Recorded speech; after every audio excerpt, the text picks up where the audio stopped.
The legislature is the National Assembly. Mr. President presents the budget of the FCT to the National Assembly. Therefore, I am an implementer of Mr. President's policies of what he intends to do. And Mr. President comes up with a laudable, which no president in this country has done. I say, listen, we have been talking about independence of the judiciary. How do you guarantee the independence of the judiciary? Part of what he did, one, he came on board and said, look, there should be this. In terms of uniformity of retirement of age, before it used to be Supreme Court and Court of Appeal 70 years.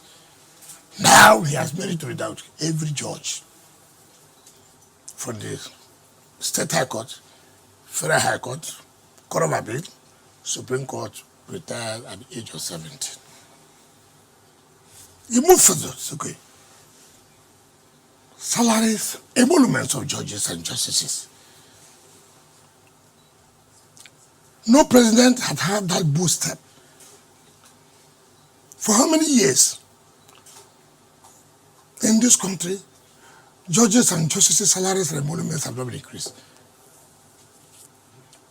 What do they earn? At the end of the day, you go home and say, look, if you really want to talk about independence of judiciary, you must make it such a way that they cannot be influenced or politically manipulated. Their salary should be increased. Even as they retire, they collect them as the same way. In that case, you are trying to remove them from political manipulation. He did that. The next said, welfare. Where are the judges living? They have no home. Therefore, it's open for political manipulation. And for me, as a president who wants to guarantee the independence of the judiciary, judges must have their homes. I'm not Mr. President. I'm only lucky to be appointed as a minister under his administration, and who is in a position to implement his policies. And Mr. President said, look, this is what he wants. Come up and see what we can do. It was approved by Mr. President, sent to the National Assembly in 2024 budget, that there should be construction of judges and justices' quarters. That they must remove judges from where they are renting houses. They don't even know where they are living. Where they are living among criminals. Who are renting houses where the landlord will say, look, you have not paid. Leave. It's embarrassing. A policy anybody should commend Mr. President. It is in the National Assembly budget of 2024, appropriated by the National Assembly, assented to by Mr. President, which is a law. What is the problem? I'm only the implementer. Go and implement this. Federal Executive Council of Nigeria approved it, the contract and everything. It is not my policy. How would you now want to kill me? That I'm implementing what the federal government approved. I mean, I've never seen a country like this. But let me also explain. Assuming though not conceded, it was my policy. It was my idea. Assuming though not conceding. What is wrong in that? I was a governor of Rivers State For the first time, no governor in the state ever thought of that idea. To say, look, we must have what we call owner occupier. Let the judges have where they can say, today I'm retiring, I have a home. You cannot influence me. Home is very, very important. I did not only do that for judges, also for River State judges and justices who are not serving in River State, but also serving at the federal government level, be it in the Supreme Court, be it in the Court of Appeal, be it in the Industrial Court, and Federal High Court.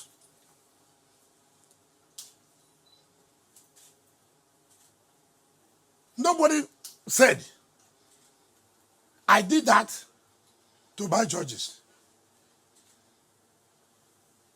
Just because I'm in Abuja, and you remember, it was President Tinubu when he was governor of Lagos State that introduced these owner-occupied houses in Lagos for judiciary. He was one. It was a policy. Before I copied from what he did in Lagos to establish in Port Harcourt. But again, all those houses I built for judges, how do I own them now? How do I own the judges now? Had there not been a series of orders against us, against me? Now, let us also say, that is why in our country, instead of people to commend you, particularly from the legal profession, to commend you that, look, for the first time we are seeing a government who now talks about the independence of the judiciary. How would they attain their independence? You allow people who have no job, who are professors online. I never knew there are professors online. This is my first time that professors are appointed online, without university. And when they talk, now just listen and say that, oh, there's also a professor that spoke. Who is this professor? Which university? How was he appointed? How was he made a professor? So it's unfortunate. So I want to say clearly, the idea is not mine. It has nothing to do with me. I'm not the president of Nigeria. It's the Federal Executive Council, presided over by Mr. President, deputed by Mr. Vice President, and approved. All right. And I have to implement what Mr. President policies are. Okay, we understand now. It's not a time to capture the judiciary, as people are saying. All right, my colleague here has a follow-up question. Well, Your Excellency, still in line with what you have been trying to reiterate here. A lot of civil society groups or activists have, made calls all over the media citing that the president should stop you and some other state governors from, projects like the one that you have done for the judges and even gifting cars to judges. This is in a bid to not gag judges or gag the judiciary. Do you think that perhaps this is stemming from the fact that they think you are being partial or biased because of your profession as, professionally you're part of the judicial system? Is this the reason, or are they just being quite vocal about it? When you say civil society, it's unfortunate. Who are these civil society members? Who are they? Well, it's all over the news, Your Excellency. No, the point I'm making, I agree with you. Who are they? You alluded to a professor online. No, that means you are following all those things. I never said civil society. Okay. So that you understand me well. I said, they said there's one professor online who nobody knows the university that appointed as a professor, where he lectures, or where he has lectured. He is part of civil society. If I don't even know. Now if it's a civil society, okay, let's give you a civil society where? Where are the civil societies? Now let me tell you, I saw one young man, they call him Adeyanju, from Kogi State. He's also part of civil society. This was a young boy who came to me that he went to be deputy, he went to National Publicity Secretary of PDP. I said, no. Yes, I said no. Yes, I said won't be, and it was not. Yes, I have no regret about it. Then suddenly became a civil society activist. That's what kind of country are we in? Then you see him to go to a place to say, Wike, you are grabbing La Uruga. This is the kind of civil society you are talking about? People who have no job. You turn to civil society. Now, those who say that the governors should not. You mean as I am, as a governor of a state, take for example as FCT, for example, when I was governor, yes. Then take as a minister of FCT.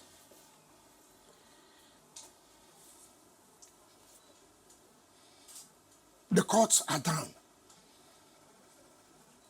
You go to the Federal High Court. The cases they preside, the Minister of Justice, for whose interest?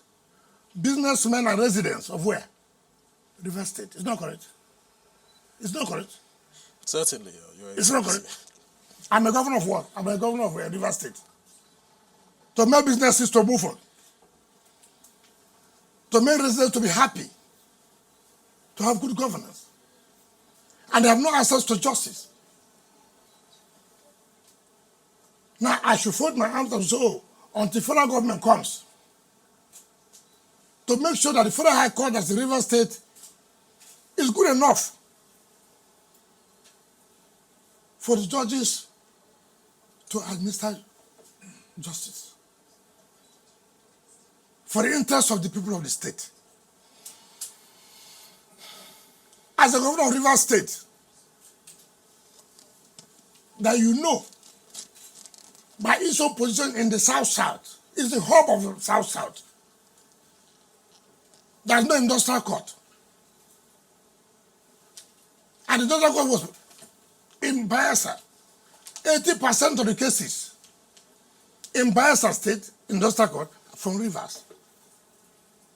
And then I see my people moving to Bayelsa State for industrial matters.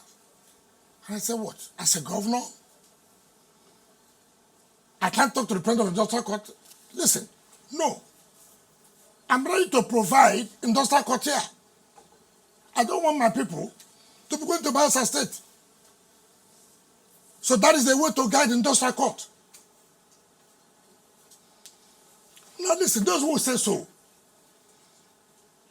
MBA, both state at the national level, the court was locked. MBA was sitting in the premises of the River State High Court.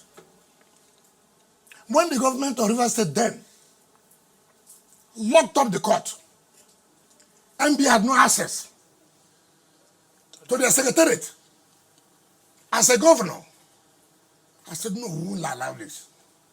I built the secretariat of MBA. That is also to buy MBA. At the national level, as a lawyer, as a governor, MBA wrote to us, who are governors, who are lawyers then? How do you support us? Your own profession to grow. I beat my chest as a lawyer, who are then a governor. I was the only person who supported MBA to have a befitting secretariat. That also means you want to buy MBA. As a governor, the body of benchers, those of us who are lawyers, who are governors, we're tired of this federal government budget of the MBA, of the body of benchers building. How do you support us? As members of the legal profession, how do we make our profession to grow? I can speak to you with authority. River State government gave support. So now what does that mean? You want to also guide. I also tell you this.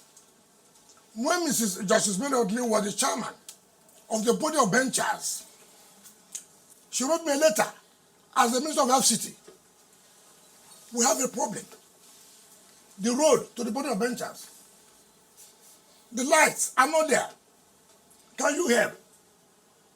As a lawyer, as a law bencher, still have an opportunity to help my profession, to grow. And I said, look, go and do the road. Go and do this. That also means you want to... I think we have a fairer perspective now. Okay, no, but you know, if I could just chip in, Honorable Minister, part of the narratives out there, as my colleagues have highlighted, it's not that there's anything wrong with judges owning houses. I mean, they deserve much more than that. But to find or see judges coming in front of everybody, maybe associating with litigants, it's not good optics. They say, in fact, this is usurpation of the role and responsibility of the NJC. That they don't have, it doesn't have to be politicians doing that for the judges specifically. Why can't the NJC handle it? Who approves money for the NJC? That's different. No, hold on. Let us start from somewhere. Why would the politicians approve the money for you?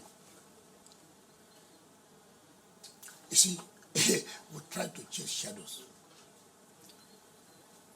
If I build, I can influence. But if I will appropriate money, I cannot influence. Who tells you that? Who appropriates money for NJC?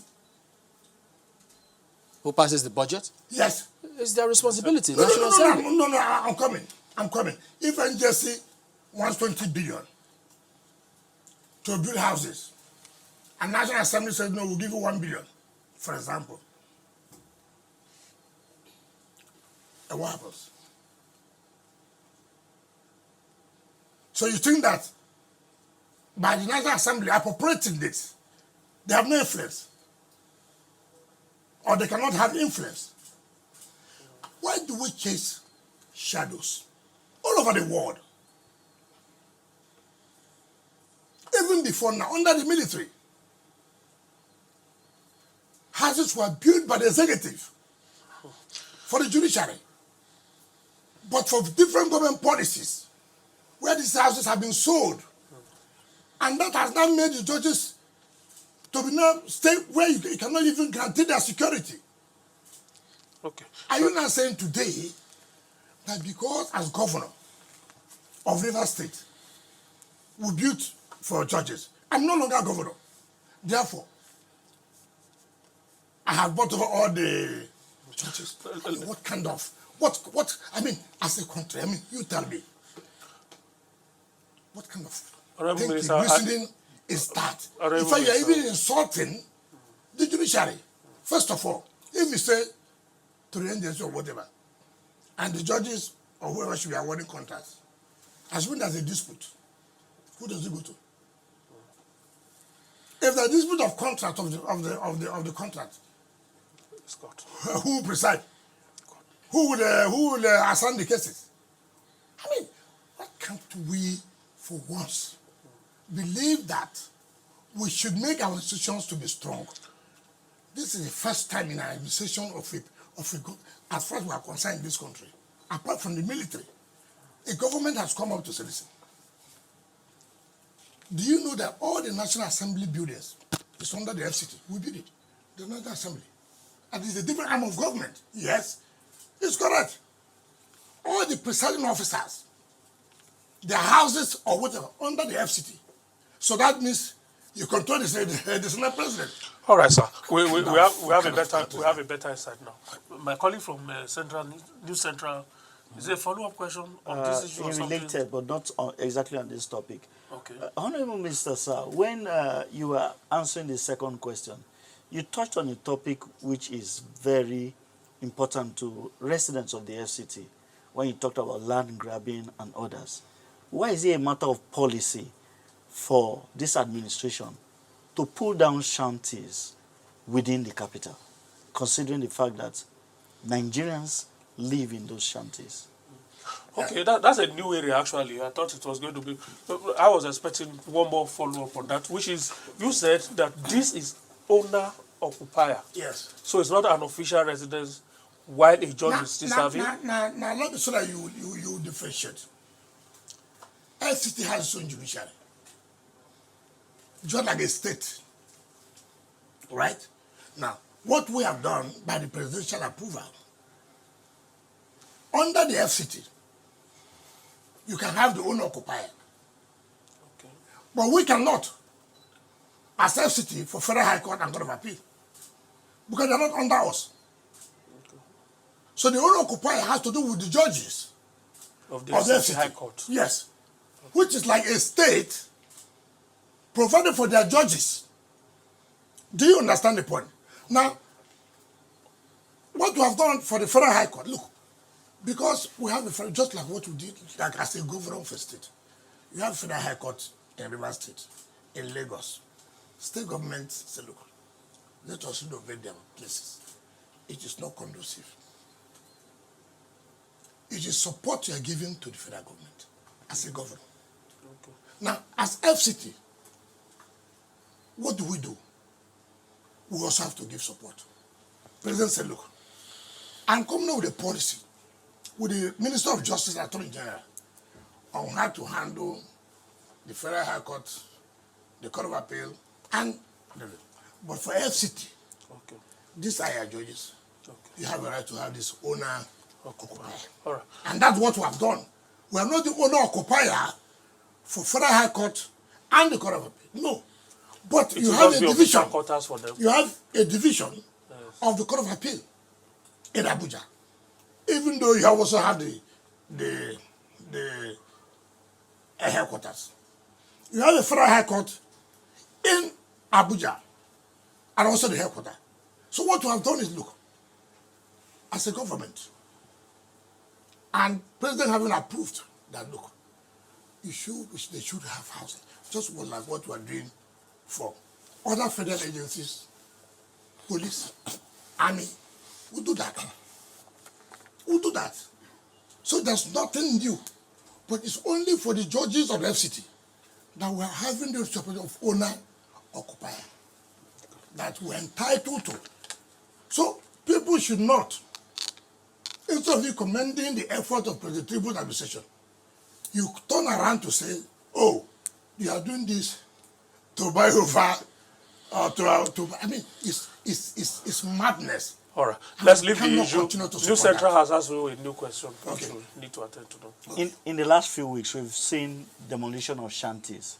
In fact, you visited one of the shanties and engaged with those who were there. We want to know, why is it a matter of policy by the FCT administration to pull down these shanties for whatever reasons? Because residents want to know. And also, you tried to engage with some of these residents. Abuja FCT residents want to know the outcome of that engagement. Okay. I like the word is the shanties. Define what's called shanties. What is called shanties in the first place? What's called shanties? This is a city. And you want to compete with other countries, cities of other countries. Shanties makeshift. You don't even know those who are there. People commit crime, they go and hide under shanties. You can't tell who is living here, who is not living here. You don't even know who they are. Under the trees, under the cashew nut trees, all kinds of people. We have a rail line this way. We have a rail line this way at the center, which is very easy for criminals to block the trains. And then you come and say, oh, train going to Kaduna has been blown off. Train going to, government is doing nothing. And you want us to fold hands to allow criminals to go and hide there, to begin to commit all kinds of atrocities. You say, oh, people are kidnapping in Abuja, robbery in Abuja. I agree. Where are they staying?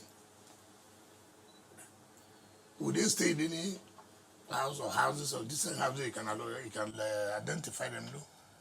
Who went there? What is this? Go there and see yourself. There are no houses under trees. People are using anything to make ourselves. And this is what criminals like. Do you know why the metro line had never worked? Even after President Buhari commissioned it, you know why? Former President Buhari, all the lands were vandalized and, well, from these guys. They just cross, jump over the fence, the dwarf fence, vandalized. We said, no, we can't continue with this. And to tell you that the government is a government of giving human face, we don't need to discuss with them. No, we don't need to. Like you said, the Nigerians, I didn't even know how you took the population and the identity that they are Nigerians. But, you have the government that says, look, human sympathy, even though they pose a lot of insecurity. When the president said, look, go there, talk to them. And I went there. I said, look, what you are doing here, is it fair? They agree it's not fair. So why are you here? Why are you doing this? And I agreed. I said, look, we are right. I mean, we are wrong. We are sorry. That's okay. We are human. What we'll do, I set up a committee, CP, Director SSL, Director Lands, this and that, meet with them. And they came up and said, we are sorry. We won't do it again. Okay, find us a place. As a government, we have responsibility to our people. And they discussed us, okay, take her to a social place. Which government is prepared? But in doing that, we consider the issue of security. It's not about sentiment, it's not about emotion. No, I'm not interested in that. You see, government owes a duty to protect life and property. Any government that cannot protect life and property, you don't need to, you can't be there. So it's not about emotion, it's not about sentiment. Today, you hear they bomb social place. Tomorrow, you hear social area be bombed. You won't come up to say, what happened? It's the same thing that if we allow, now, in the next few months or days or weeks, nobody can tell, anything can happen to the metro line. And then you come and accuse Tinubu's administration of being sensitive, not understanding, not even trying to appreciate lives of people. And then we're trying to take a step to stop anything that will occur.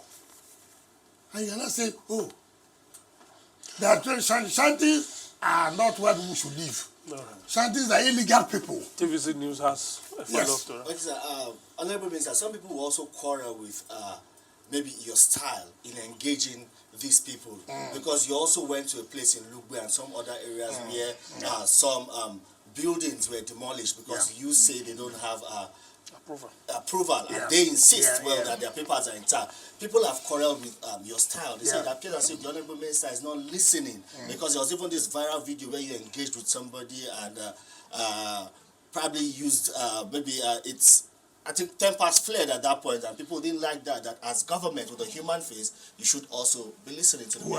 Why does the criminal need a human face? No, I'm talking about this time, not those in shanties this time. Now, let me tell you. Let me tell you. Why do I have to sympathize with the criminal?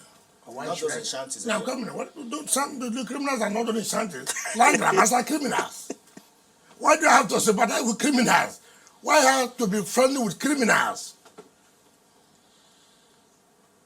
Is that how government is seen? No.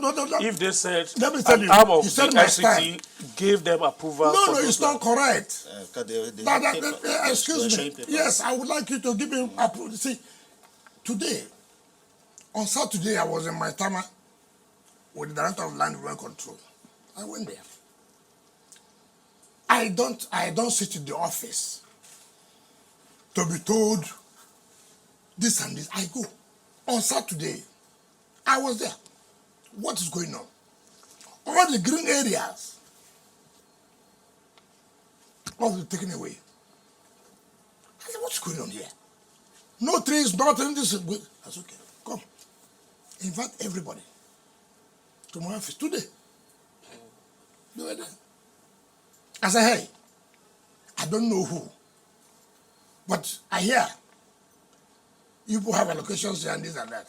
Well, the lot of land is not controlled. If anybody has encroached to the green area without approval, too bad. Too bad. The building will go down. No, it will go down. Certainly, yes, it will go down. Yes. Without And compensation. then, without what? Compensation. Compensation for what? You encroach on land, I pay compensation. No. Suppose they have some papers, some kind of papers to show which emanated from government agency. The only person that can give you that approval is the minister. If you go and do business with civil servant, my business there. Sometimes people can do business with them. They give you land allocation paper. What's my business? It is only the minister that has the power to sign. Your Excellency, sometimes these documents shown are actually AMAC documents, and then you find situation. Just like I told you now. Before I came on board, there was a director of lands who went to sign on behalf of the minister and allocated land to somebody. Does he have power? But in that case, what happened? Let me see. Anything you did illegal, what happens? What's my business? In you having an illegal business with people.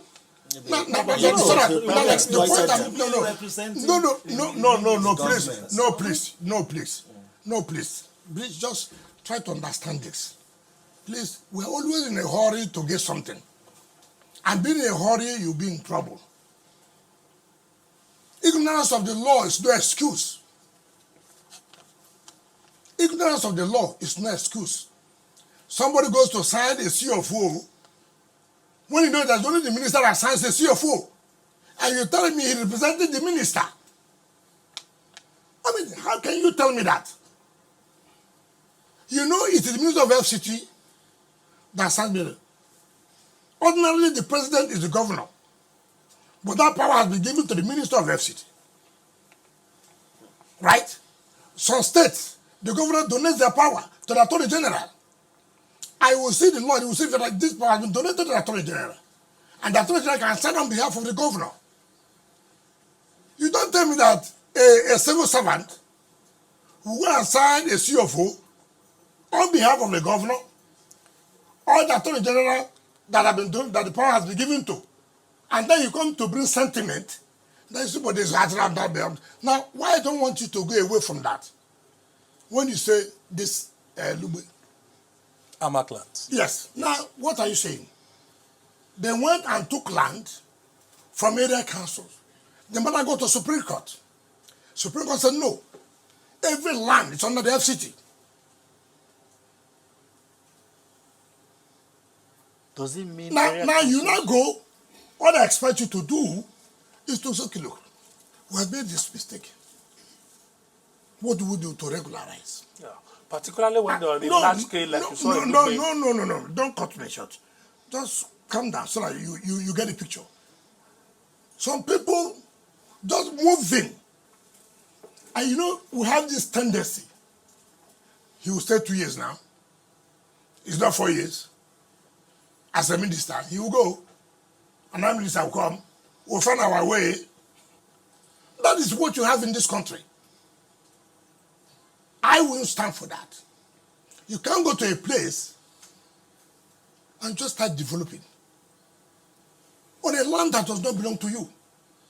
You go and grab land, and then you go and, you know the worst thing, they go and institute action against the FCT. They have their way in the secretariat. They go to the legal secretariat. They have their people.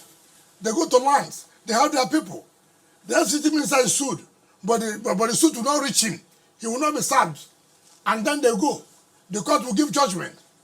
They constitute everything.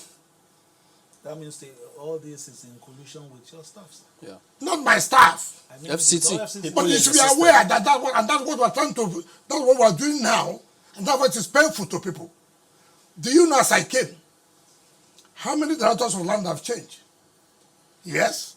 Some people saw it as their birthright. Yes. I said, no, you will leave. I removed them. Was it enough to just remove them? No. If their actions had led to some of the problems we are facing now, The point was was, it just enough to remove them? no, first of all, if you want to clean up a place, and you know that these people are part of the gang, you need to. So listen, you out. Do you know that I made approval for staff to be changed? Some people sat on it.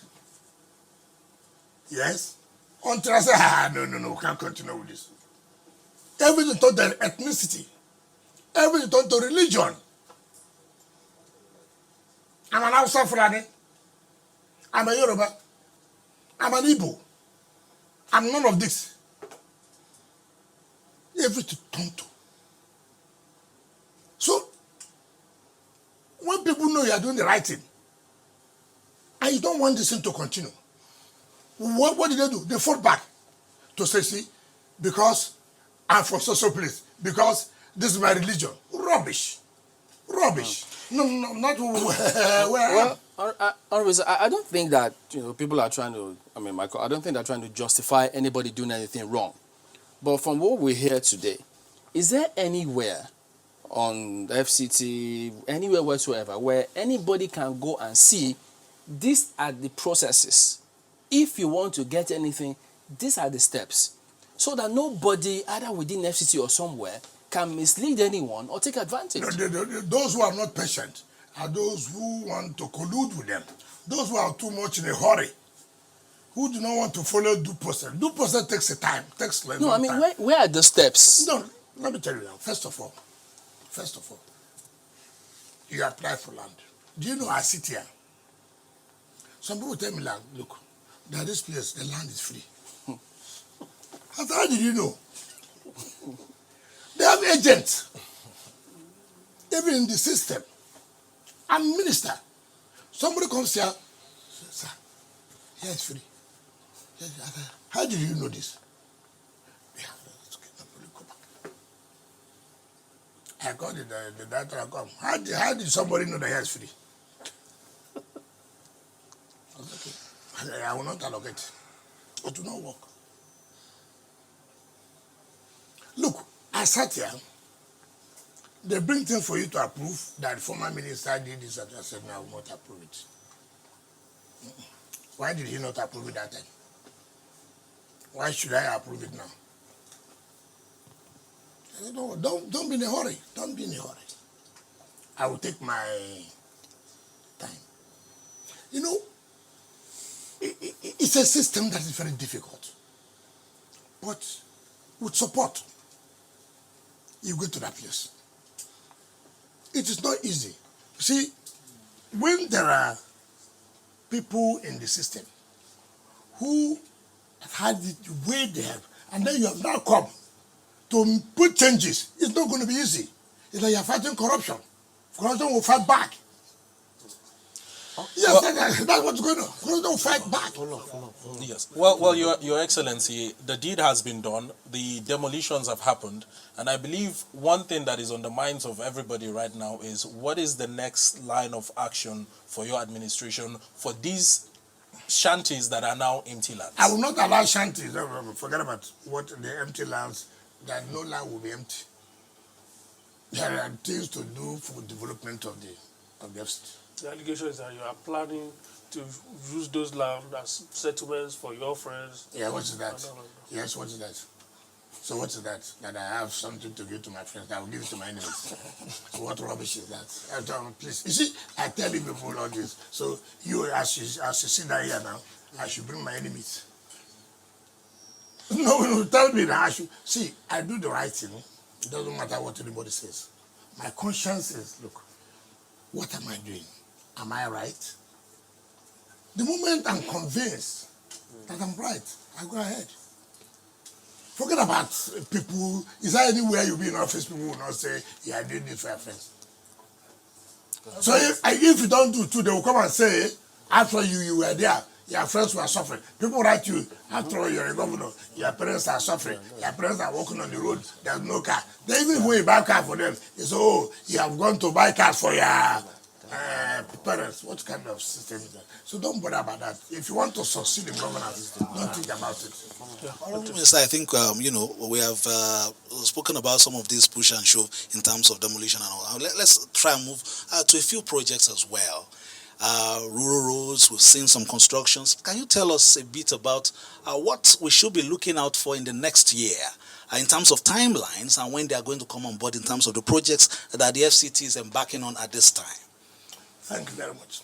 That's why I say that people should commend the Tinubu's administration. At least, I don't want to talk on any right. Start from where we are now, FCT.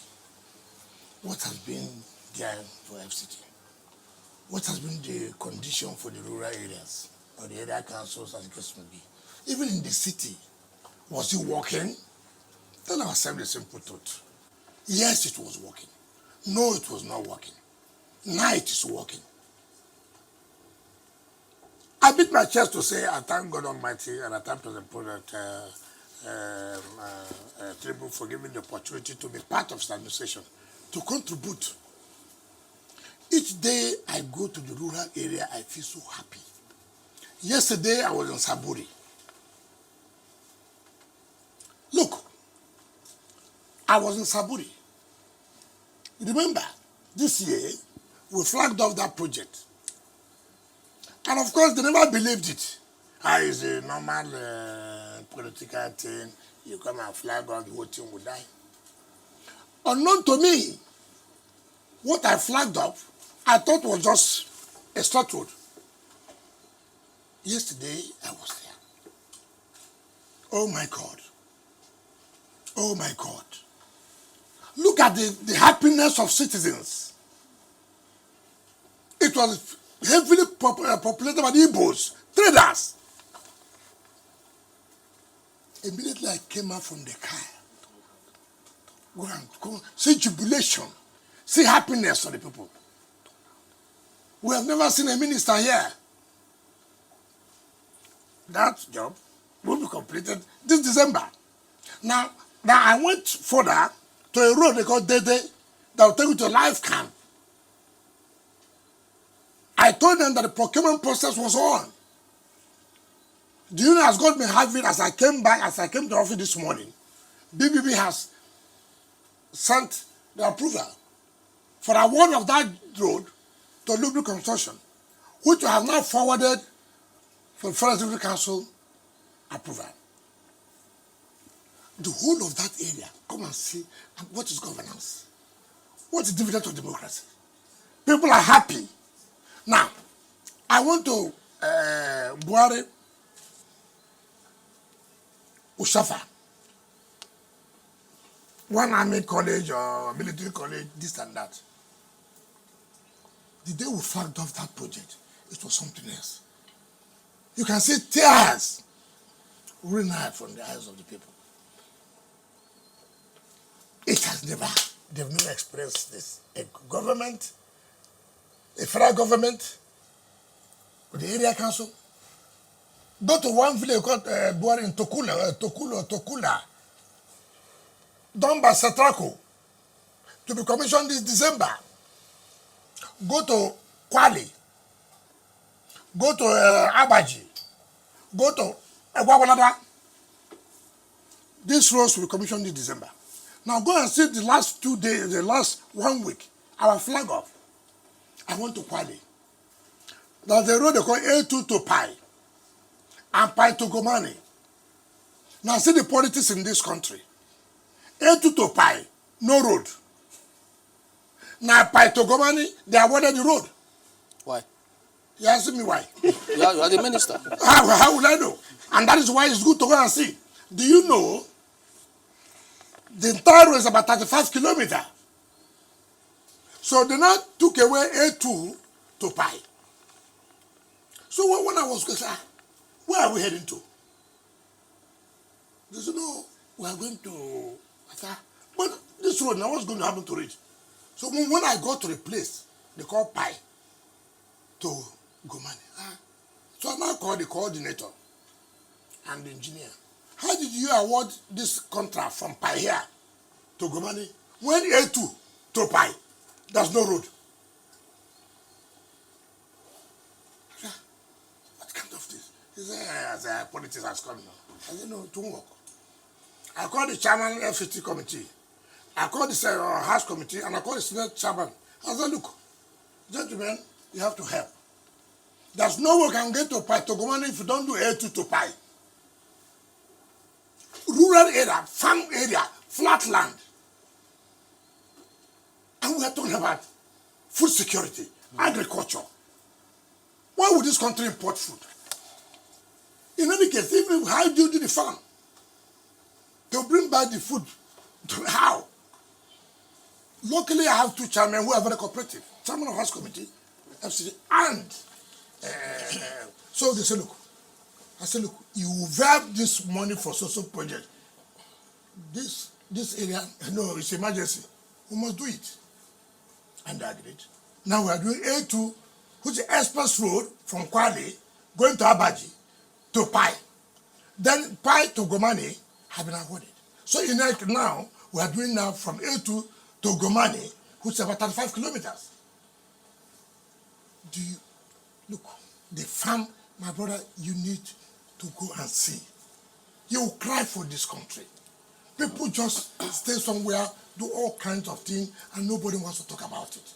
If I could add to that, that is connected to transportation policy. Because, I mean, yes, we've seen that you flagged off some bus terminals, and you also spoke partly about how the government plans to go about it. So could you shed a little more light? Is it going to be PPP? Is government going to buy vehicles? Are you going to come up with a sustainable transport policy for the city? First of all, let us appreciate that, yes, what we're doing in terms of building bus terminals and is okay. And then how do you now going to run in terms of sustainability? And let people appreciate and understand. Now, what we have agreed, government cannot only depend on private sector in terms of transportation. While we allow the private sector to participate, government will on its own provide infrastructure. The infrastructure has to do with roads. The infrastructure has to do with the bus terminals. Now, how do you run it? Bring private people, partner with government to make sure it's more efficient. Government is not a good business person to begin to run them. But government owes that duty to provide the basic infrastructure. And let me ask you, tell us the truth. From your experience, how many PPP government partnership has worked? Tell us the truth. I was a governor. People have traveled all over the world to bring a foreign investor to partner. These are stories that they will give $1 billion. These are stories. You owe a duty to your citizens. And with what we are doing now, what by January, February, when the bus terminals will start, people are now applying to partner with government to run it for it to become more efficient and effective. About vehicles, it has to do with those who want to run the place. You, as a rider to what he said, you said something in some interviews earlier about phasing out, commercial vehicles that you cannot really track. Yes. And now there'll be a timeline of phasing that Yes, out and yes. then introducing the ones Yes. that you can track Yes. and security, knowing the drivers and all that. Yes. So where are we on that scale? That's what I was saying by January, that you can't allow private people to run taxis without profiling and without using the Abuja color. Shall we be able to know who are these? So I was able to reduce this level of what do you call it? One chance. Two. When you go to the bus and taxi terminals and you board a vehicle, they know the vehicle you're boarding. They know who is the driver. But if you go on the road on your own, taking risks, it's your business.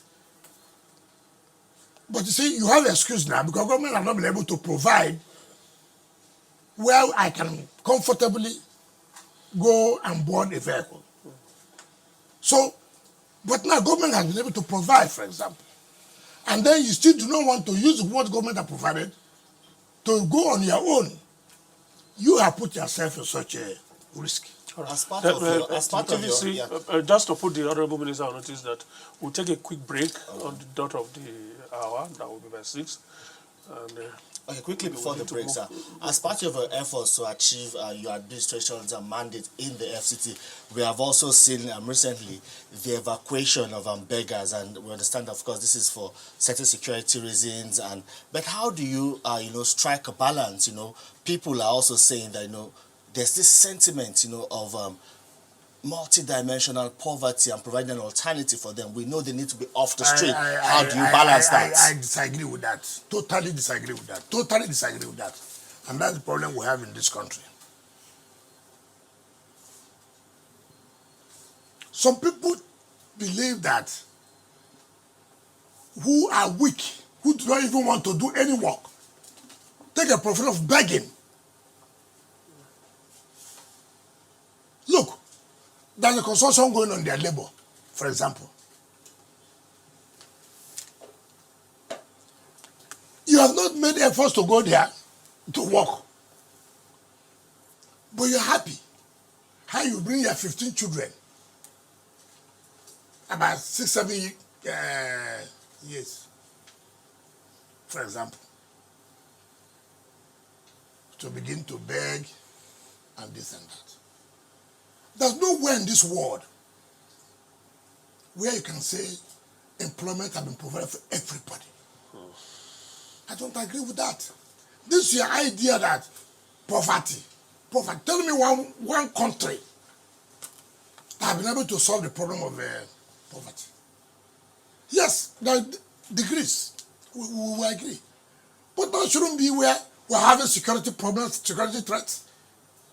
You tell me, because of poverty, as you always claim. I don't know when has there not been poverty in this country. The current prevailing situation. What is the current prevailing situation? Well, the point I'm trying to make is that we should not every time begin to use this as an excuse, where people have come to use poverty as a security threat. Do you know that you see somebody sitting on the side of your house, pretending to be a beggar, but is an informant? Do you know that? Giving that information when you have come in, when you are going out. And then you want a serious government to fall it down to say, because of poverty. Every time people say this, it's not fair. It's not fair. We cannot allow that. We can't continue to use poverty to allow insecurity. Honourable Minister, while you are chasing beggars out of Abuja, there's a new security threat. Yes. I don't know whether you are aware already, which is the emergence and the expansion of Panteka markets in Abuja. I don't know whether Panteka, those people who buy fairly used products, particularly iron products, they scavengers. Yes, they vandalize transformers and all of that. That's what we're saying. So we have so many things that we're tackling. Now we have an task force made of all the security agencies. You see them in the night. You see them in the night now, working. They have been able to reduce the level of vandalization. Before it was bad. People go and remove solar powers that gives us light. Transformers? Yes. So, they are now working in the night. In fact, in the next 1 week, I'm providing about 50 vehicles to security agencies to see that, listen, we can't continue with this. You trying to provide comfort. People are sabotaging what you're doing. That the government is not doing anything. How can you say so? Therefore, it's okay, no problem. All these scavengers, we have reduced them to a level. And I thank God with the heads of security agencies we have, who are working assiduously, day and night. And we're giving them every necessary logistics to make sure that we reduce the level of vandalization. And I didn't know you even noticed it. This is what we're talking about. You need to see, no serious government can succeed without being strong, without being hard.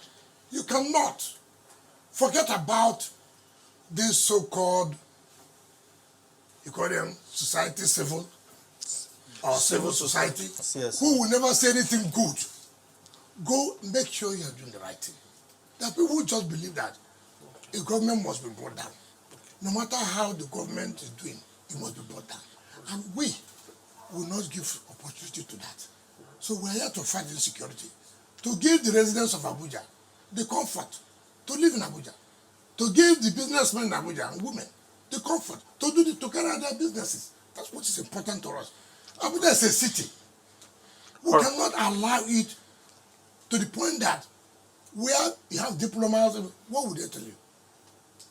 What would they tell their citizens to come to Abuja? If you don't make Abuja safe, then forget Nigeria. 5, 4, 3, 2, 1, action.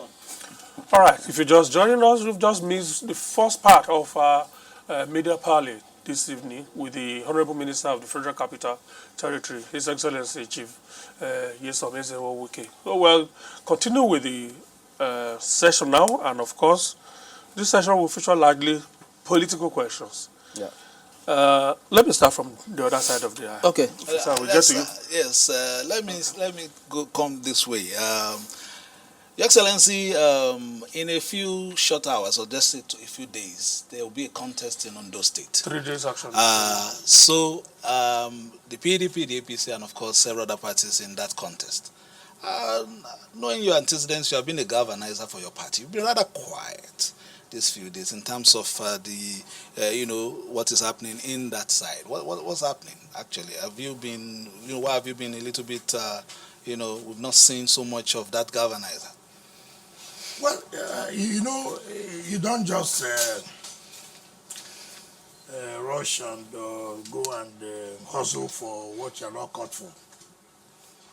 My party have not come to meet me that they need my support for their governorship candidate in Ondo. During the Bayelsa last time election, my party came to me and they want me to support the Bayelsa PDP governorship candidate, who eventually turned out to be the governor today, the Senator Deji. I gave full support. When I mean support, I gave everything. And he won. My party came to me. In Edo, they came by and said, look, I won't support Obaseki, it's natural, Although you did it the first time around. Well, that's what I'm saying. It's not that the one I supported, I didn't come out of it. I said, look, I'm not going to support. And they said, okay, if you won't support, keep quiet. I said, okay, I'll keep quiet. And I did not do anything. But they won't. In this one too, nobody came to me.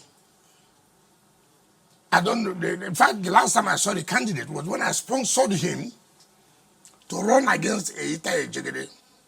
When he resigned as deputy governor to, what's his name? Late Akindelo. I was the one who sponsored him to run against Eitayo. In the primaries. And the Eitayo won. And we supported Eitayo. But let thy will be done. That's only one prayer. The shortest prayer I pray.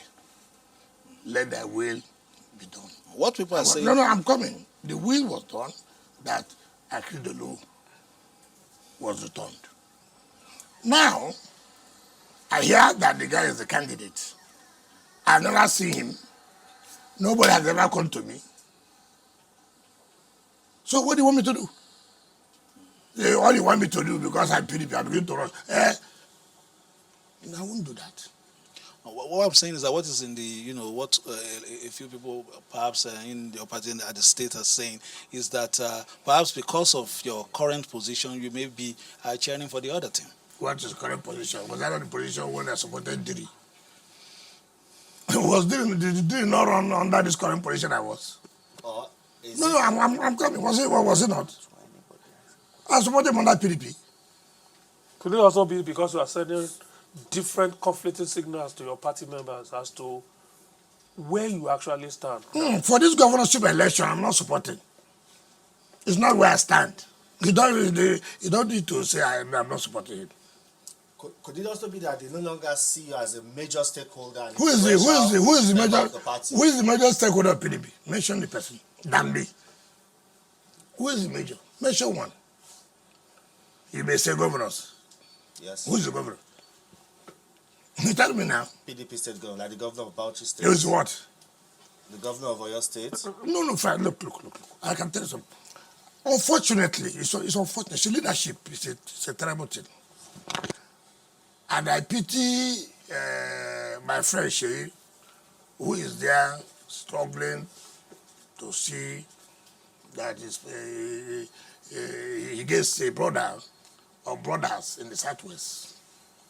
He's doing all he can, but I don't know how it will work out. Let me tell you, PDP has never had it this bad in terms of leadership, particularly from the chairman of the Governors Forum. And I knew it would be so. That's Bala Mohammed. Of course. Of course. Let me tell you, leadership is not by mouth, it's not talking. It's not by talking, it's by action. It's not tomorrow you go and blame INEC. How do you know how people are treacherous? When Tabuan finished as the chairman of PDP Governors Forum, we have always done it north and south. But Bala and Co connived and went to Bauchi and took away the chairman of Governors Forum of PDP to the north. Of course, he knows. If I was governor, it won't happen. He knows. If I was governor, it won't happen. He succeeded in that because he what we call infantile ambition. To be a leader, you must have to make a lot of sacrifice. You must have the capacity to galvanize the people. You're an opposition party. You're not in the ruling party. People will see that you are serious of taking over power. It's not by mouth. It's not by going to television to talk. It's not by abusing people. It's by how you mobilize their colleagues. He's the chairman of Governors Forum. How has he mobilized his colleagues? By funding the party to make sure the party is effective and efficient to the National Working Committee. To see that they take over power from the ruling party in Ondo State. By funding the party. It is necessary. There are no big spenders anymore in the PDP. I don't know what they call big spenders. All I'm saying, funding the party, you know what you call big spenders. How you calculate what they spend, I do not know. No, I didn't say that. What do you mean? Don't I know that they're not funding the party? Your Excellency, a lot of people Listen, why you people allow Nigerians to get this information? It will help Nigerians. It will help the party people. Because, you see, when you travel on social media, you won't get the real thing going on. As far as I'm concerned, apart from what Sheyi is doing, and with his brother Osun State, Adeleke, I see no galvanization for PDP to win in Ondo State. Yes, it's correct. Yes. You don't need to deceive people. Listen, you look at me. I'm the FCT minister. Not just minister for nothing. I'm a very strong one. And I know what to do. To galvanize. I know what to do. So it's not somebody can say, if you do so, you pay. Is it too late to do that? No, I cannot. Look, you see, I'm a realist. Anybody who knows me, I don't play this way. She is my friend, very, very close friend. There's no way she will come to Abuja, he will not come to my house, I won't go to his place. We are very close. And he knows my position. And he knows nothing can affect our relationship. No, I don't do that. Fintri is my friend. He did know. I said, look, as far as Bala thinks that he owns PDP, thinks that he can use PDP to do to his own selfish interest, it won't work. What is the problem? Maybe that would have stayed to what maybe you may have in mind to ask. You took what belongs to the South here. The chairman of Governor Forum PDP ought to come to the South. You took it. Because you think you are too smart. In clear terms, you are alluding because of ambition. Are you saying because of ambition? Let's move. Two, because they had ambition. Or nobody, people should have ambition, but only because all the inordinate is rubbish. But why not build your party first? Make your party to be a strong party that you can sell to Nigerians. When you don't do that, then you're not being serious. It's not by just, like I said, not by going to television. The federal government is doing nothing. That has nothing to do for Nigerians to believe what you're talking about. Now, what's the problem? All you're interested is to remove the national chairman, acting national chairman. Why? It's not playing according to what you want. All these crises you see today, and that's what I tell Nigerians, that some politicians is terrible. Bala was one. I say Makinde, as Fintri, as acting national chairman. Bala was the person who said that acting national chairman should complete the tenure of IU for the next convention before we elect a chairman. It was Bala. When the last NEC met, that became very, very cantankerous. It was also Bala who supported people to go to court for interpretation of whether you can complete the tenure of IU, or you coming from the same zone.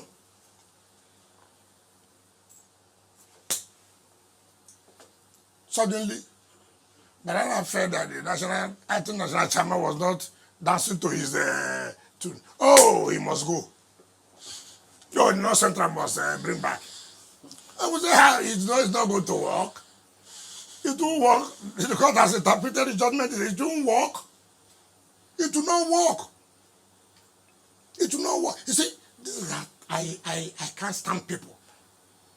And when I see people this way, you agree with people on something, you say it's politics, you change overnight, simply for your own selfish interest. No, I say it will not work.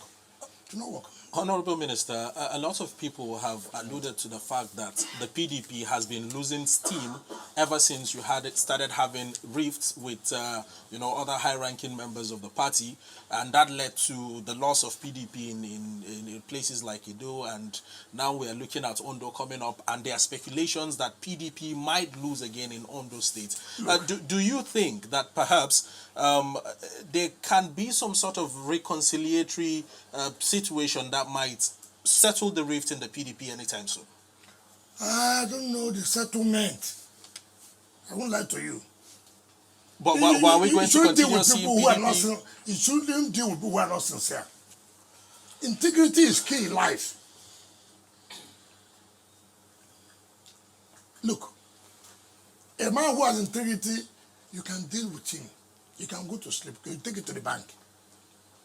When people come to say it's politics, you agree with somebody here. Tomorrow morning he does a different thing. He said, it's politics. I mean, what kind of life is that? And you want me to say, look, let me tell you the problem.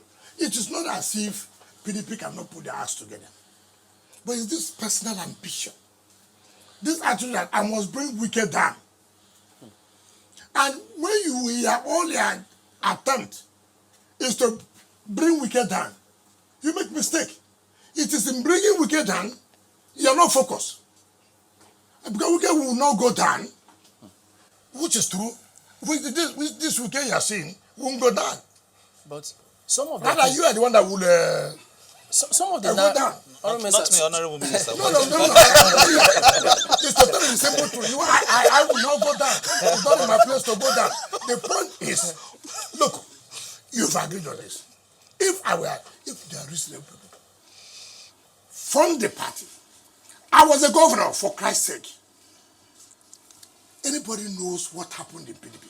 Even when we had the federal government interfering in PDP affairs then, under Modi Sharif, it was bad. I stood firm to say no, it would not happen. And it never happened. And we gave support to the party. The party was working. The party was working as an opposition party. Today, nobody is funding the National Working Committee. It's not about calling somebody, come and take 10,000 naira. Concerning, not funding the party. Concerning what you said about the governor of Bauchi State, some of the narrative out there is that you are the one, in fact, who wants the PDP, acting PDP chairman, to do your bidding. To do what? Because they say you want to frustrate the efforts of the party so that the party will not be strong in the next elections. And then you have your way. Nobody had any that view. It's you. No. No, it's you. No. It's you. You spoke about Ugochine the last time. You mentioned him last time. How you have the view? How? I watch channels a lot. It is people's view. Let me tell you. I have told you here that it was Bala's idea. In a meeting he called, Sheima Kente was there, Fintri was there, National Chairman was there, National Secretary was there, Organizing Secretary was there, that Damagu would have to complete the tenure of Ayu. Damagu was one of those who fought me. Bature was one of those who fought me. Then, not now. No. What do I have now? The point I'm making, the meeting was called by Bala. That Damagu should continue to complete the tenure of Ayu. And when the North Central came, that for chairmanship, who said no? It was Bala who said no. It was even Bala who supported the idea of going to court for interpretation of the constitution of PDP. I'm telling you this here. Let Bala come up to say, no, I never, let me be patient.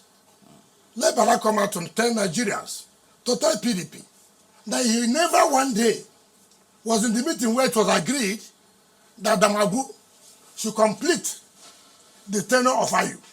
Now, what has happened? Now, Damagu is not playing to his own side. Therefore, Damagu must go. And when I say, no, now, he won't go. How can he go? Is it not what you agree? No. So it's not about dancing to me. It's about agreeing on what we agreed. And I said, integrity is key in politics. You haven't said how we are the one, because no, the point I'm saying, Deputy National Police Secretary. Yes, who's that? They had the meeting last time. Who's that? The the current national spokesperson of the party. Who's that? Then one guy from Kogi. Debo. Okay, can I tell you about those people? Yes. Can I tell you about no, who told them? Debo has spoken against you. No. Ugochine has said you are part of those trying to. Can you respect us? When we are talking about fresh animals, we don't talk about crab. Huh? When we are talking about fresh animals, we don't talk about crab. There are people who have not condescended so low to discuss because we are talking about the media chats. For Christ's sake, can you bring me an Ugochine? I mean, how can you do that? It's unfair. It's unfair. But let me even tell you, for record, for people to know, what's the problem? When you people talk about now, you just ordinarily shouldn't do that. I'm too far. Who gave Ugochine a ticket to run under PDP? How did he get the ticket? Who sponsored his election? What is the problem? You had a problem with Hope Uzodinma. Therefore, I should quarrel with Hope Uzodinma. What kind of rubbish is this? I won't do that. Honorable Minister. Now, calm down. Calm down. Nigerians must know the truth. Calm down. Don't block us. I know where you are coming from. I know where you are coming from. Now, the point is that you said Debo. Which of the Debo? The Yoruba boy? Spokesperson of the party. Ologwagba. Is he Yoruba boy? The one from Osun? Or the former national police secretary from Kogi? Yeah. So the I current want you to... spokesperson. There's only one current spokesperson. Okay, you are talking about the corporate. So he said I did what? He said that you're part of those who don't want certain things to go Like the what? way that the leadership of the party wants it. Like what? And that you are there to achieve the opposition agenda so that the opposition PDP will agenda. not move forward. How did he become national police secretary? Who is he? Look, let me tell you, there are people I shouldn't talk about. Who is he? We are talking about entire PDP. How can he say so? Honorable Your Minister. Excellency. So the point I'm making is not correct. It's not correct. I've told you the genesis here. What happened? Bala went and took him and the legal advisor to Bauchi to pay loyalty to him against the entire National Working Committee. How do you do that? A party, opposition party, you are trying to divide your National Working Committee. How do you survive it? No, tell me. Now, at my level, I came out in this country and I said I was not going to support your presidency because you are not fair. There was no justice. Equity. After PDP was concerned, I did. Whose presidency? Atiku? I mean, Atiku, yes. Oh, okay. I didn't hide it. Okay. I'm not like them.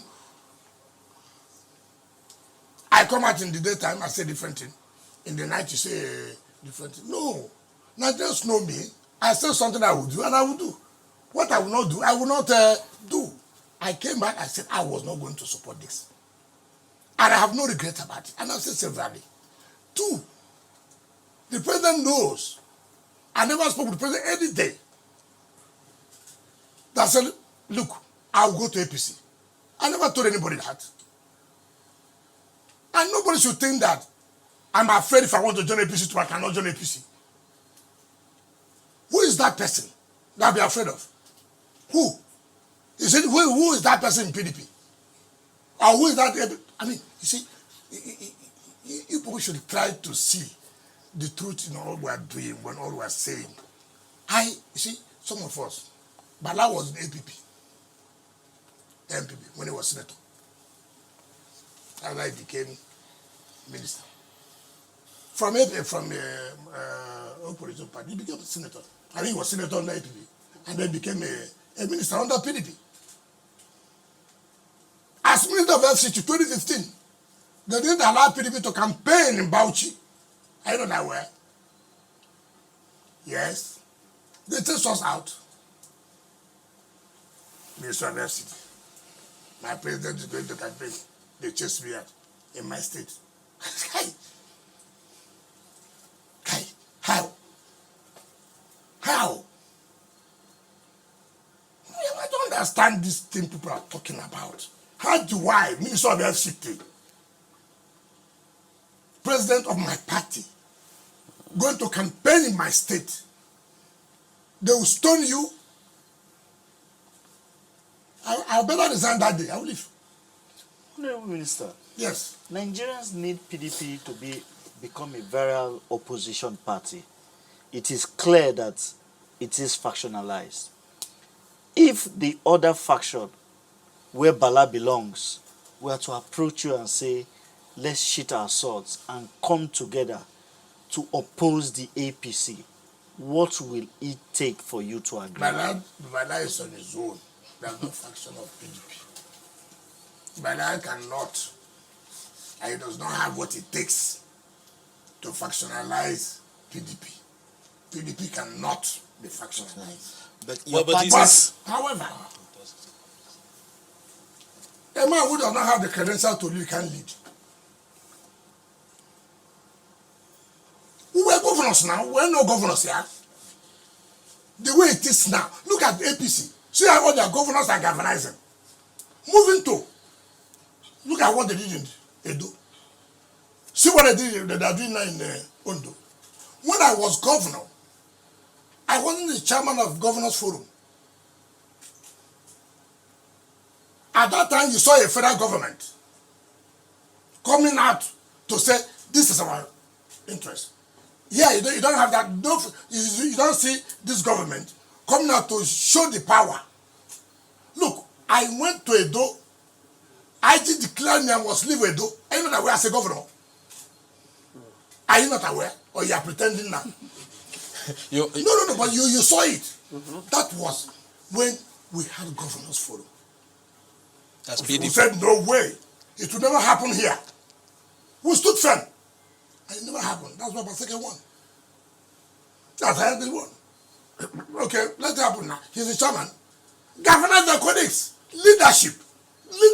Speaking of well, leadership, sir, Honorable your Minister. party's presidential candidate, Alhaji Atiku Abubakar. No, there are no president candidate. There are former. Okay, your party's former presidential candidate, I beg your pardon. Yeah, the 2023 presidential candidate, Alhaji Atiku Abubakar, he's been in the news lately criticizing the policies of this current administration, President Bala Tinubu's administration. And he is even suggesting that, his own economic blueprint, if implemented, would have made Nigeria now a better place.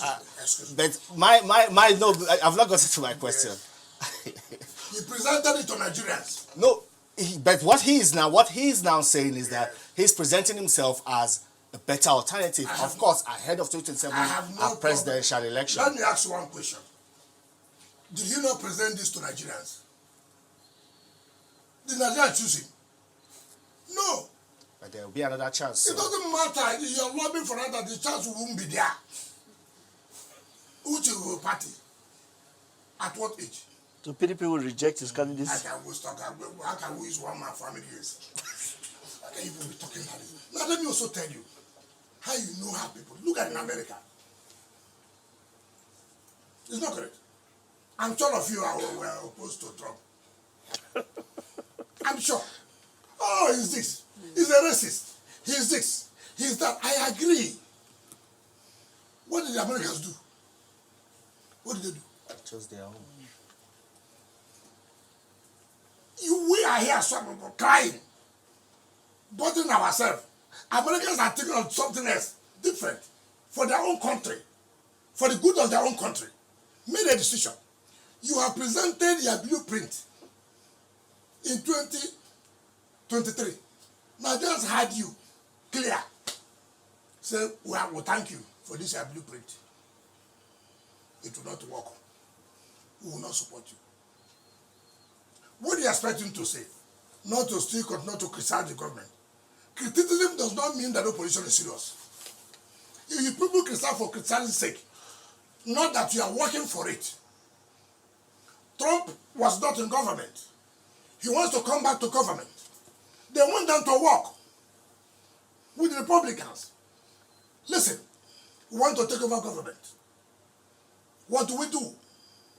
We have to be serious. There are some barriers that we have to unite and make sure we take over government. And look at the result today. Unity. But the world cannot just be ordinarily, you want to sideline this person, oh, this person's tone is too much, we'll deal with this. It will not work. Rather, it will cause more crisis. We need to ask you about your own blueprint for what are you proposing for your party? You can't just sit in a corner. You can see that the party is not functioning optimally at the moment. As a leader in the party, what are you proposing? My proposal is unity of the party. Unity. Are you working towards it? I have told you here what you should do. And I've told you to do the right thing. I have told you here, we all agree to unite the party. Let these people complete the tenure and go for convention October, November next year to elect the new people that will elect the affairs of the party going towards 2026, 2027. If you start with Rivers. I'm correct. Now, If you're a peaceful person, all you will say, yes, so this makes sense too. What are we fighting? From now to October next year, that will scatter our party. Why can't all of us rally around? Okay, let's work together and do the convention. By October, November, produce the school that will champion our party for the next election. Rather, you're anticipating your energy on who will within this 1 year stay and begin to. I've never seen people like that. How does it work? Well, that's why I say, if you remove selfish interest and say, look, for the interest of this party, these people are already there. Convention is October, November. This tenure will end December next year. So why can't we? It's okay. Because we're opposition party. We want to build ourselves. Rather you are saying, no, I won't agree. Let's divide the place. Let's divide the place. Because he's talking to Wike. Honorable no Minister, unity. Don't you think if you show leadership by uniting the PDP in Rivers State, that will send signals to other members? PDP is united in Rivers. That's why they Even are when here. you are straight with a PDP governor that is in the state? It's not every governor. Some people have been governor and lost election. For Christ's sake. For Christ's sake. PDP have had their world congresses to look out to state congress history. Do you want me to tell you all the moves that the governor has made? Look. I don't. For the purposes of... I just don't want to. Look, you know, the good thing, since 1999, I've been here. From chairman of council, 1999, down to be chief of staff, down to be minister of state, down to be governor, and then came back to minister of FCT. My brother, what experience do you want in party politics that I do not? Look, I know these politicians. I know what they're capable of doing. And when you don't give them the opportunity, I know what they go. Let me tell you one thing, which may not be too comfortable, and that has to do with the role of politicians in bringing down the judiciary. I'll tell you something today that you'll be shocked. When Jagede was his governorship then. In Ondo State? Yes, Editor Jagede.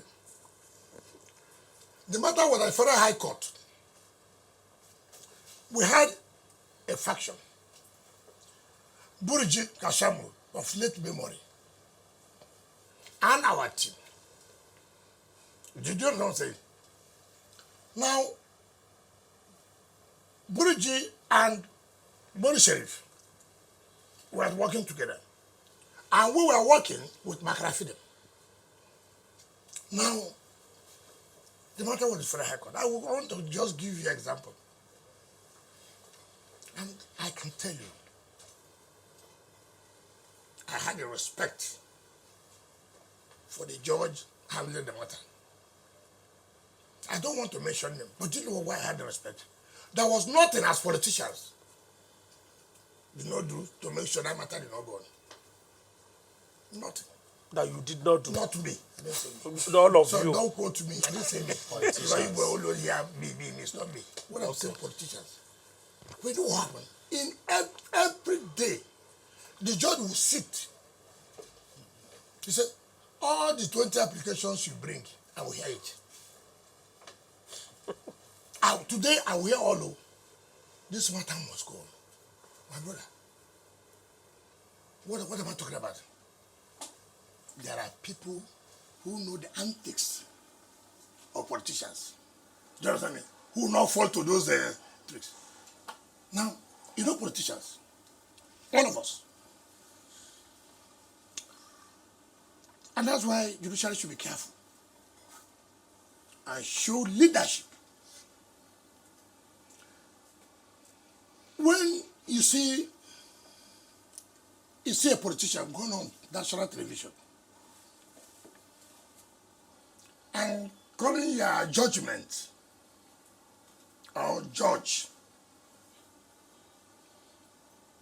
a thief or judgment is fraudulent, you must stand up and say, no, I won't take this.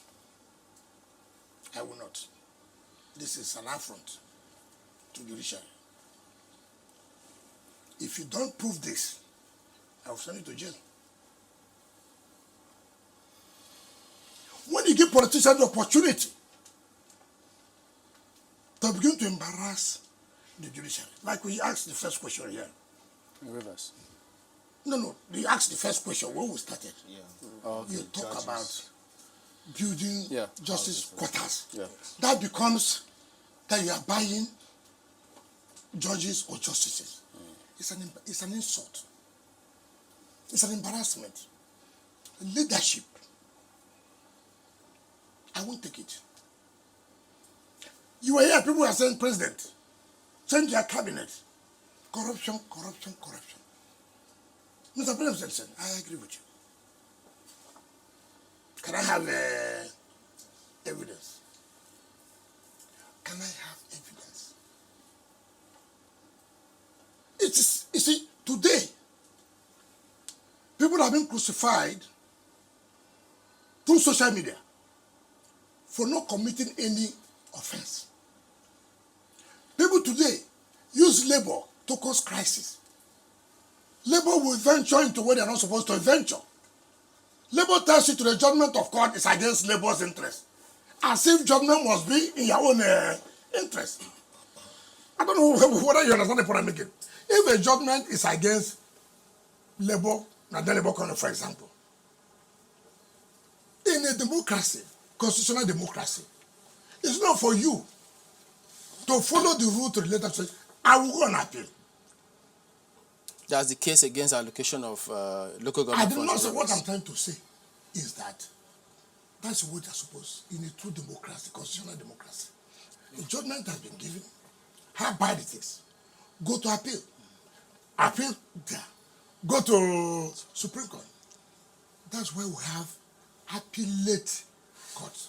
And that way, there's a sanity. We're trying to blackmail judges and justices. To say, look, to make them now begin to give their judgments based on social media. Okay. It's not fair. So if you could speak a little further on that narrative, that labor, because I read the press release as well, and it has to do with that Federal High Court judgment stopping release of allocation to Rivers. Okay. But some of the narrative out there is that, I mean, when people say judgment must not just be done, but must be seen to have been done. Yes. Some of the people who see it say, but wait a minute, if this judgment stands like this, you're going to strangulate an arm of government in the state. I like that. I like that. You see the angle you came. Very good. They want to strangulate. Now, the court said, Haba, we're a constitutional democracy. You want us to sit here for you to use 3-4 people to pass budget for you in a constitutional democracy of 32 seats? The court said, listen, even when this matter was before us, and the court gave judgment, no, you can't do this. We said, don't do this. He went ahead. With 3-4 people, there were 4. One had reduced. Now it's 3. Tomorrow it can be 2. The next day can be 1. You want to set the precedent. I have no problem about it. And the court said, you don't do that. You went on appeal to the Court of Appeal. You went on appeal to the Court of Appeal. The Court of Appeal affirmed the judgment of the Federal High Court. So look, this is a joke taken too far.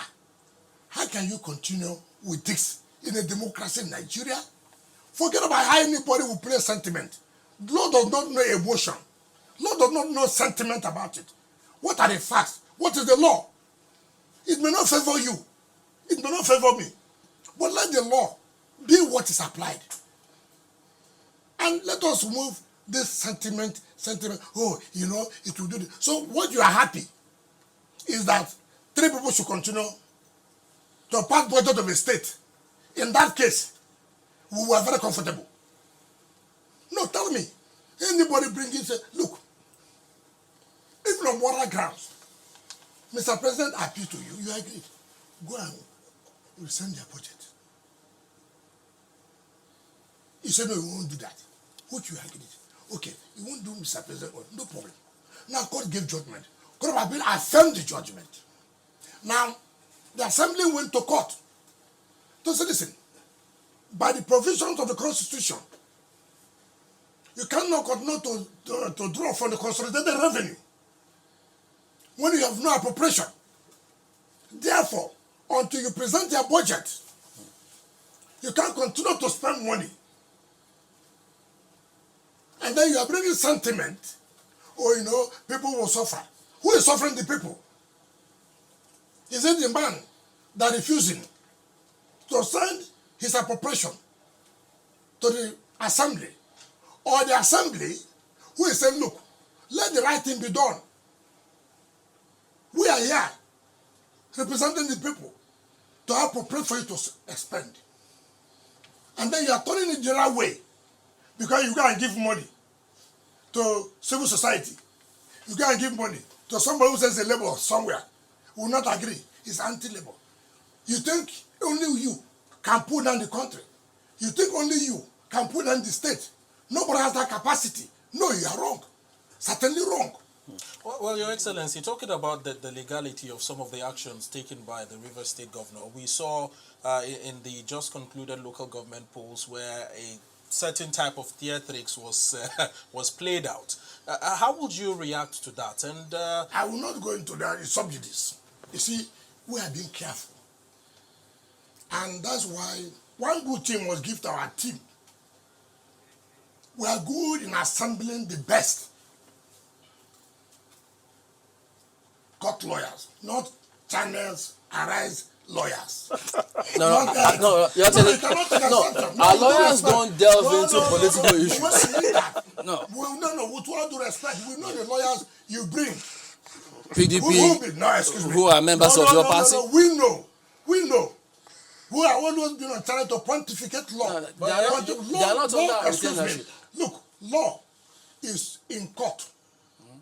Go and advocate it there. Go and speak it there.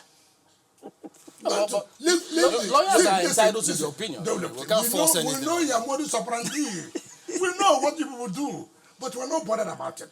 The point is that what you can give to us, we assemble the best of the best. We do. And I have no regret, apologies to anybody. But Your Excellency... If we have the matter, so let me tell you what I said, the matter is subjudice. Yes. The Federal High Court has given judgment. The matter is on appeal. Whatever that happened, I will not comment. Yeah, because I don't want to say anything. Okay, let me ask you. Let them struggle it out, argue it out. This one is not subjudice. But the political side of it... What's the political side? The political side of it still leaves the ball in your court, which is that as the leader, you ought to take You are calling me leader now? But you said I cannot be leader, but as a governor, how can you call me leader? You ought to take the initiative to ensure that the crisis in Rivers State, what is your the crisis? own state... Can I tell you what is the crisis? This case that we are just talking about, is it not a potential crisis? What's the if crisis? the state doesn't draw money from the consolidated revenue? No, see, don't jump. Okay. Don't jump. Why do you want to travel with illegality? No, let us not talk about drawing money. Why don't you ask yourself, why must you be spending money without appropriation by law? Yeah.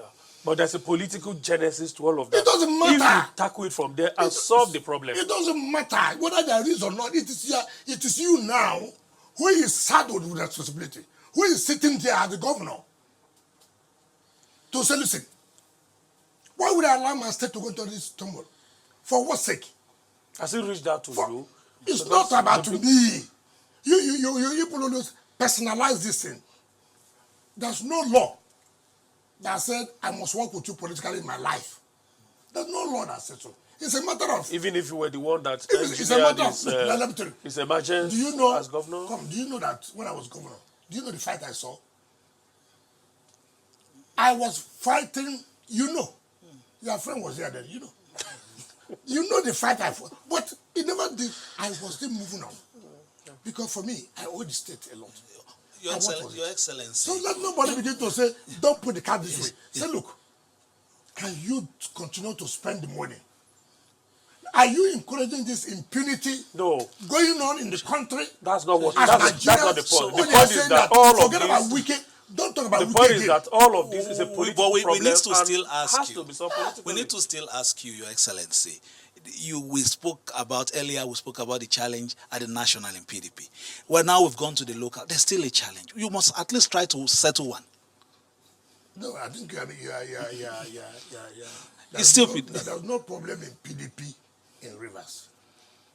But it's quite You are evident, talking Your about Excellency. what is the So I'm evidence? talking about the recent Listen local now. government It's a polls. family Listen, divided against no, itself. first It of is. all, And the governor- speculations are that What? the governor is trying to take away your powers at the grassroots. Which it does not allow the governor to take.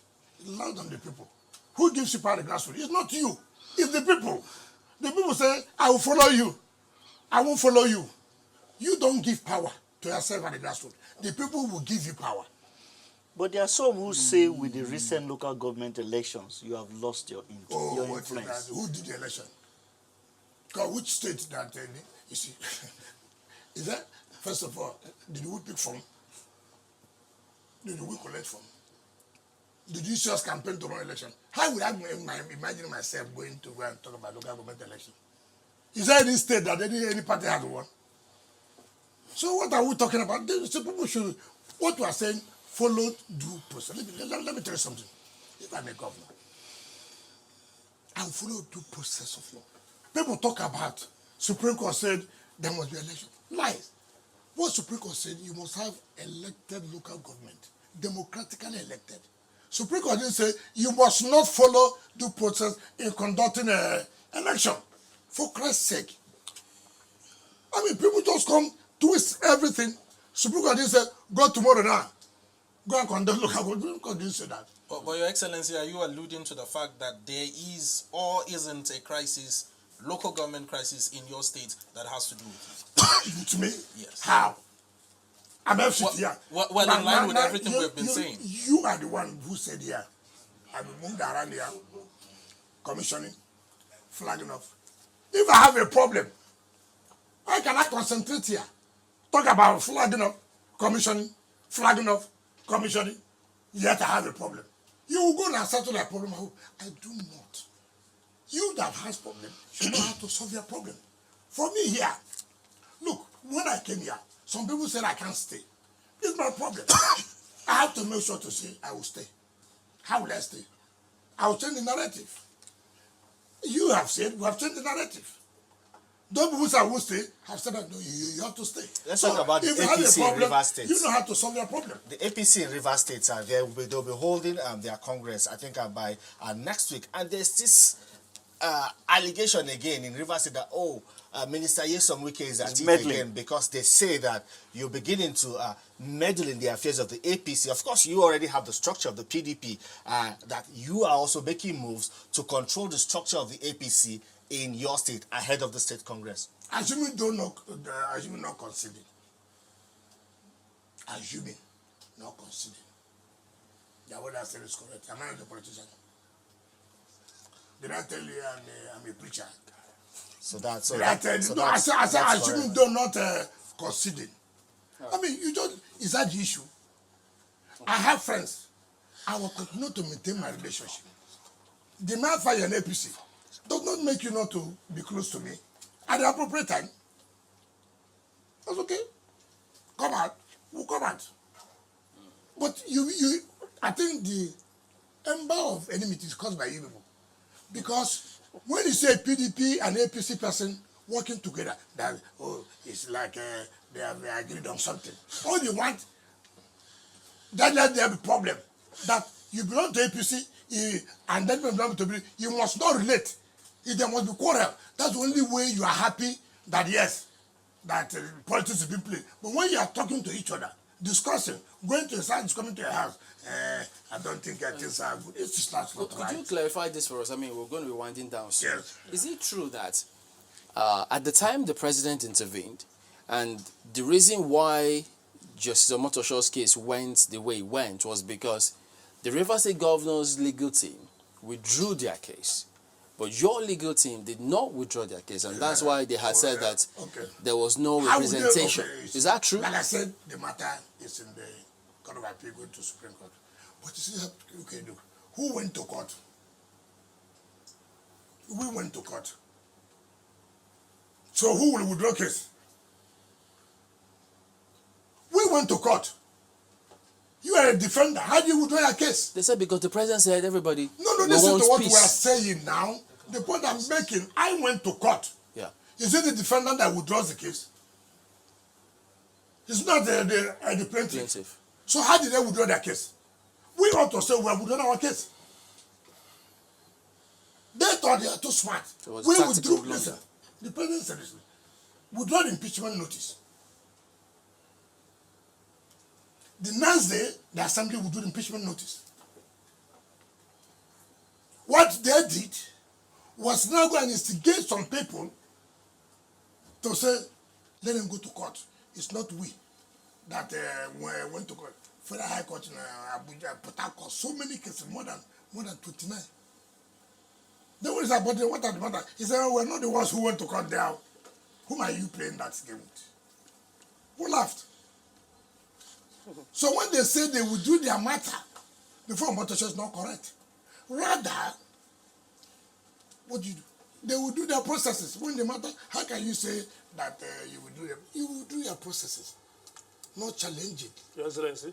I'm going to go. So we went. So the issue of withdrawing matter does not. Arise. Your Excellency, we have come to the end of the session for today. Anything you wish to say? Just 30 seconds. No, just to To let the you know residents that of FCT. you don't lose hope. As far as the FCT is concerned, don't lose hope on Mr. President. We're there. And there's more to come by There's December. more to come from next year. You watch what is going to happen in Abuja. I mean, it's not about bragging. It's about reality. I'm sure some of you may want to be the comparer for the second year anniversary in Abuja to see what we've been able to do. Abuja will be a different place. I know in 2026 will be 50 years. Abuja will be a jubilee year 2026. So we really want to show that yes, indeed, by the grace of God, Abuja has come to stay, and so this is what a city is supposed to be. And all we are doing has nothing to do against anybody. We must take decisions and implement every decision we take, because it doesn't matter who. Just have patience, believe in us, and we are going to deliver. All right. From ADBN, it's a day. Well, thank you very much. News Central is a wrap as well. Yes. Thank you, sir. See you Thank again. you. No question. Always a pleasure. Thank you very much. Thank you. Yes, it's a wrap. Absolutely. Thank you. Thank you. Honorable Minister, thank you for allowing us to invade your privacy yet again.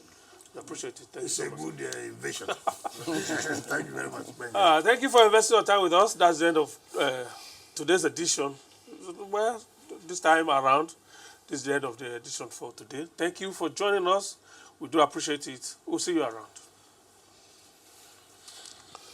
Wow, thank you, sir. You guys, you like politics, huh?